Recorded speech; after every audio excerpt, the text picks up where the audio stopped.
Hello बच्चों, चलिए प्रश्न को समझते हैं। प्रश्न है आपके सामने कि कार्बन डाइऑक्साइड की दहन एंथैल्पी -393.5 किलो जूल प्रति मोल है।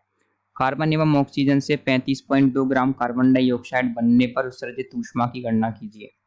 तो आपको यहाँ पर जो उत्सर्जित ऊष्मा है उसकी गणना करनी है। तो इस प्रश्न की जो मुख्य अवधारणा है वो ये है कि आपको पता होना चाहिए किसी अभिक्रिया की दहन एंथैल्पी दिए होने पर उसकी जो अभिक्रिया की जो बनने वाली ऊष्मा वो किस प्रकार से निकाली जाती है और दहन एंथैल्पी क्या होती है। तो आपको ये पता होना चाहिए कि दहन एंथैल्पी और एंथैल्पी जिसको आप अभिक्रिया की ऊष्मा कहते हैं उसमें संबंध क्या होता है आपको निकाल लेना चाहिए। तो आपको क्या दिया हुआ है, कार्बन डाइऑक्साइड की जो दहन एंथैल्पी उसका मान दे रखा है आपको -393.5 किलो जूल प्रति मोल। तो देखिए दहन एंथैल्पी का मतलब होता है कि किसी भी पदार्थ का जो क्या होता है, कार्बन डाइऑक्साइड की दहन एंथैल्पी का मतलब है कि किसी भी पदार्थ का जब 1 मोल आपको प्राप्त किया जाता है कार्बन प्लस ऑक्सीजन, इससे प्राप्त होता है आपको कार्बन डाइऑक्साइड।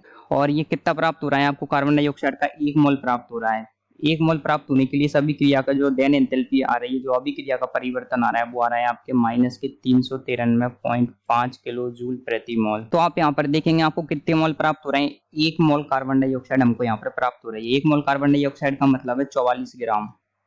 तो 44 ग्राम कार्बन डाइऑक्साइड आपको प्राप्त हो रही है। यहाँ पर आप प्रश्न पूछा गया कि आपको 35.2 ग्राम कार्बन डाइऑक्साइड बनने पर उत्सर्जित ऊष्मा की गणना कीजिए। तो कैसे निकालेंगे, देखिए आपको दे रखा है कि 44 ग्राम कार्बन डाइऑक्साइड प्राप्त होने के लिए आपको कितनी ऊर्जा प्राप्त हो रही है, 393.5 किलो जूल। तो एक के लिए कितनी हो जाएगी, एक के लिए हो जाएगी आपके 393.5 बटे 44 और 35.2 ग्राम कार्बन डाइऑक्साइड प्राप्त करने के लिए जो ऊर्जा परिवर्तन आ जाएगा वो आ जाएगा आपके 393.5 बटे 44 इंटू 35.2।